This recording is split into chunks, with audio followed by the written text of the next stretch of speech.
Hello everyone and welcome to the Vintage Side. In this video I will be reading a short story from a vintage magazine. This is Woman and Home magazine from April of 1948. This story is called Miasma by Eve Orme. I hear that Hugh is back in town again, said Mrs. Dalrymple. She was dusting the china which stood in an alcove, and she spoke without turning. The little pause that she feared came, as she had expected it would. "Is he?" said Irene after a moment, and then in a thin, controlled voice, "How do you know?" She was darning a ladder in a stocking. "Will this show, do you suppose?" She held up the stocking. "It is one of the only pair I've got to wear tonight."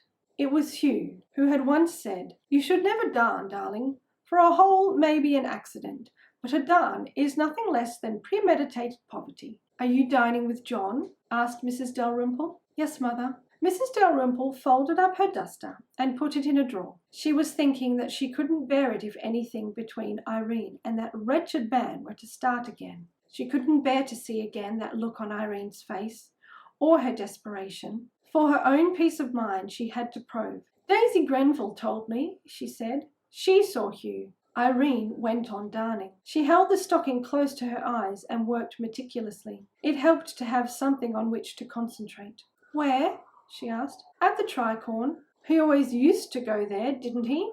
"Was he alone?" Irene wondered why she must give herself away, but it was essential to know. "No," said her mother, and left it at that. Daisy Grenville had said a flashy sort of creature was with him, putting on the glamour girl act, but it was a little part-worn. He must have sunk a bit. There was a little silence in the room. That is, if you were insensitive to vibrations. "Don't be afraid," said Irene suddenly. "It's all over." "I've hoped it was," said her mother. "You're such a different person now. You've grown up.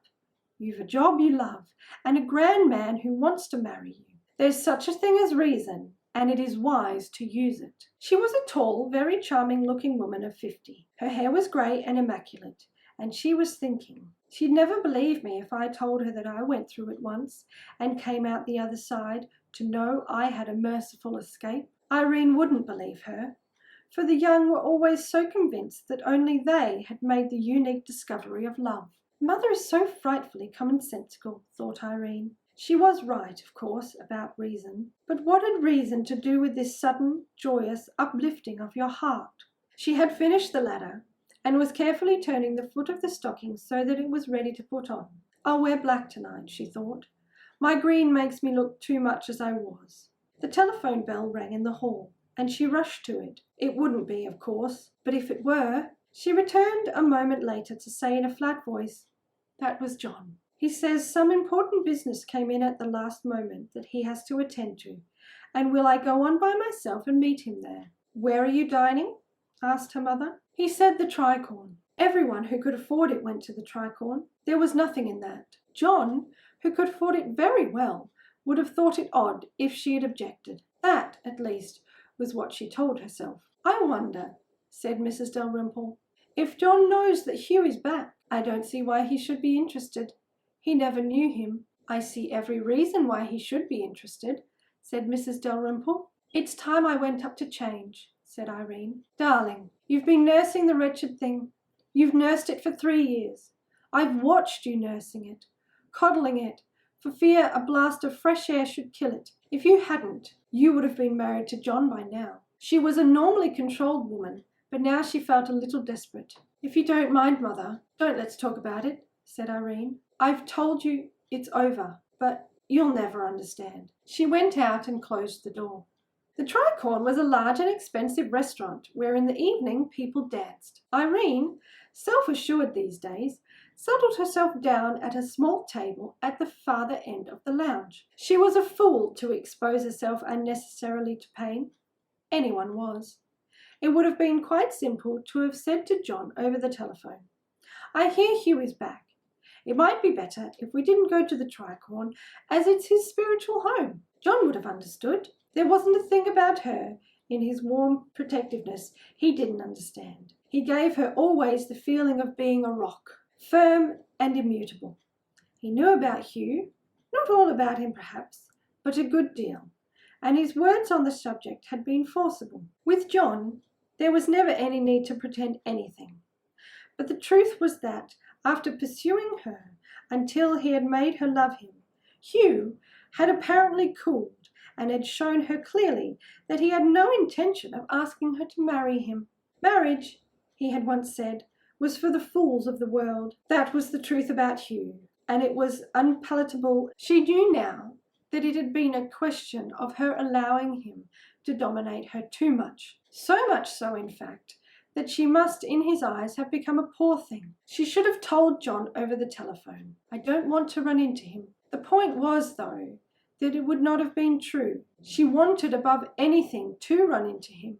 She wanted to meet him face to face, to show him that after 3 years she was a new and different person, an infinitely more desirable person. She had arrived early on purpose, and it was only 7 o'clock. She was quite tall, with her hair piled upon her head. She could see herself now in a mirror, and she looked long-necked and serene, more serene than she felt, perhaps. She had pinned a white camellia onto the shoulder of the good black dress that she had bought from a most expensive dress shop in the town. She wore one semi-precious clip, and her throat was bare. She knew how to dress these days. He may not come in, she thought. Just this evening, he may not come. John would arrive at 7:30, as he had said he would. Sitting alone, she knew a horrid sense of shame at having come early, hoping to waylay a man who, on his arrival back in town, had not even telephoned her. What about pride? But there was a woman who, when she loved, didn't know that pride was too often only a flag you waved in the face of other people. She was here early because now was the moment when she would use those often rehearsed words which always began with her saying, "But Hugh, how are you? It's the strangest thing, but I'd almost forgotten what you looked like," and then went on, "No, my dear, I'm awfully sorry, but I simply can't lunch, or dine for that matter either, but I do hope we'll meet sometime." After that came a pause that was pregnant with something that she knew, or rather had known, and it was his passion for her. It was then that, always in her rehearsal, she had weakened, to know again that joy which the look in his eyes would bring her. But now she would be firmly mistress of the situation. She would be light, gay, a little hard, and above all free from all the doubts and fears that had been her constant companion in the past. It was 7:20. She had told an inquiring waiter, "I'm waiting for Mr. Drayton, who told me he might be a little late." Mr. Drayton's name carried with it weight. It would be awkward if she were talking to Hugh when John arrived, but Hugh hadn't come, so there was no need to worry. She knew a feeling of disappointment and flatness. John would arrive, and they would dine, and afterwards dance. He didn't dance well, but quite efficiently. And then he'd see her home, and probably ask her to marry him, and the curious thing was that sometimes she wished that she were married to him, but could never bring herself to say she would, because of Hugh. And then she saw Hugh. He had just come through the swing door and was handing his hat and coat at the cloakroom. He was tall and thin and taut-looking. Without seeing her, he made his way to a table near the door of the restaurant, where he sat with his back towards her. She watched him as he pulled his case from his pocket with the old familiar gesture and lit a cigarette. He'd had a habit of lighting hers as well as his and putting hers in her mouth. The sheer pain of the memory. He ordered himself a drink and glanced towards the door. He was waiting for someone, and the someone would be a woman, and, when she came, he'd look at her with the old intentness in his eyes. The band began to play their song. The cheap potency of it. She felt as though, even from his long lean back, she would have been able to tell if he were aware of it. But he was paying the waiter for his drink, chatting a little and smiling.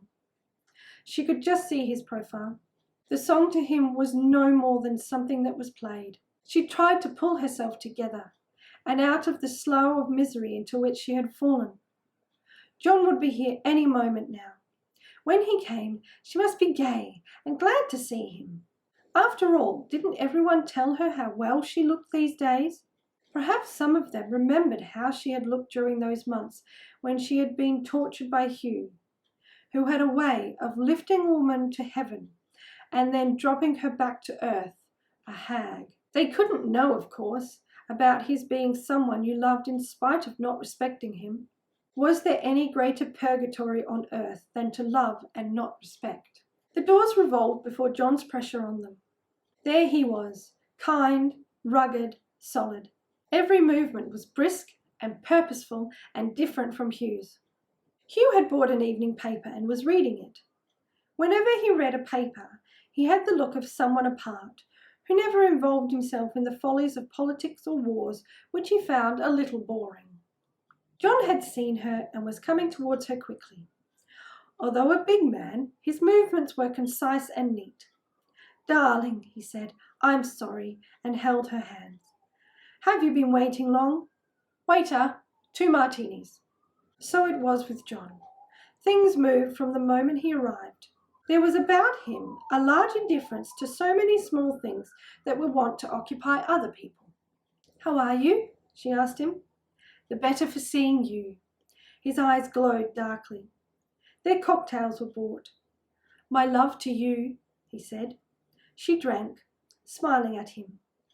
She mustn't dwell upon those times when Hugh, too, had seemed to offer her love, nor to think of those nights when she had walked home with him through silent streets thick with the atmosphere of summer, nor see the look in his eyes again, nor feel his arms around her, nor think ever of the little things that had mattered so much, or of the times when it had seemed together they had touched the stars.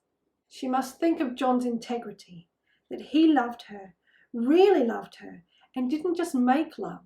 His eyes quizzed her. "Come back to me," he said, "from wherever you are." "I haven't been far away," she said, even as she stiffened at the sight of the woman who stopped beside Hugh's table. She was 30-ish, a little plump. Blonde hair fell upon the shoulders of her sham beaver coat. No girl with any taste, Irene thought, would wear that coat instead of a good cloth one.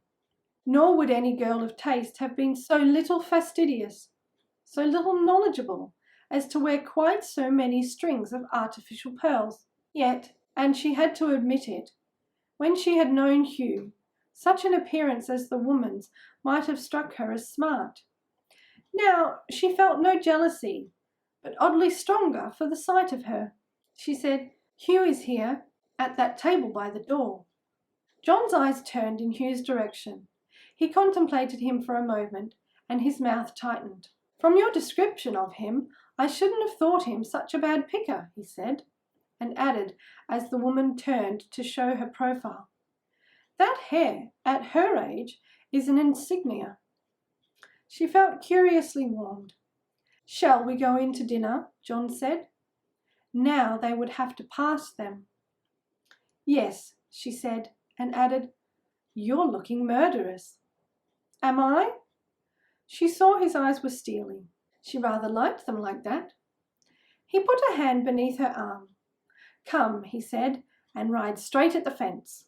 As they moved away, she felt his hand steady beneath her arm, and suddenly she felt that she would know the need of it forever. They were passing them. Hugh and the woman were laughing, and her voice was loud. He started a little as he saw Irene and half rose. For a second she saw the old glow in his eyes, but it was then, too, that she saw he had become another person. Clouds that had fogged her mind seemed to part and let illumination through. He was lined, almost wizened. There was something rather pitiful about him, a smallness. He was a tall man, yet it was his smallness that seemed to make him different. His smallness and slightness. It was curious that she had never noticed this before. "Hello," she said, smiled, and then she and John had passed. Everything, she realized, quite everything, had happened in a flash. "You didn't want to stop and talk?" said John, when they were out of earshot. "No."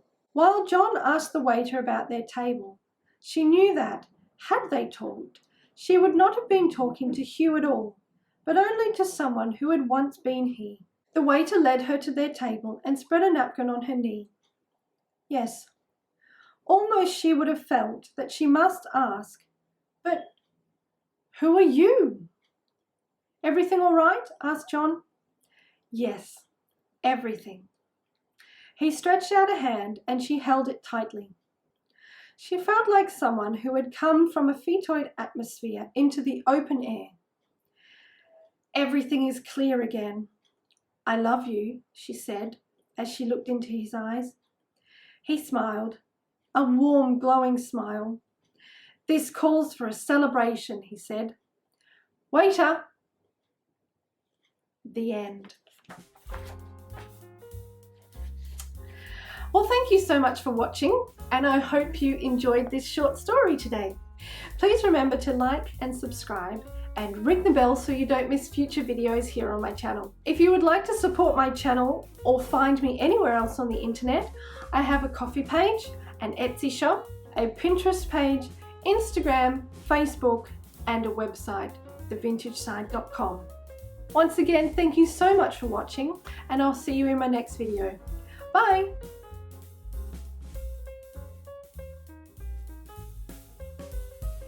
In this video, I will the aphorism. She couldn't bear to see his face again. No. She couldn't bear to see again that look. Mother is so frighteningly. No. She tried to pulse her. Remember to like and subscribe and ring the bell so you don't miss future videos that.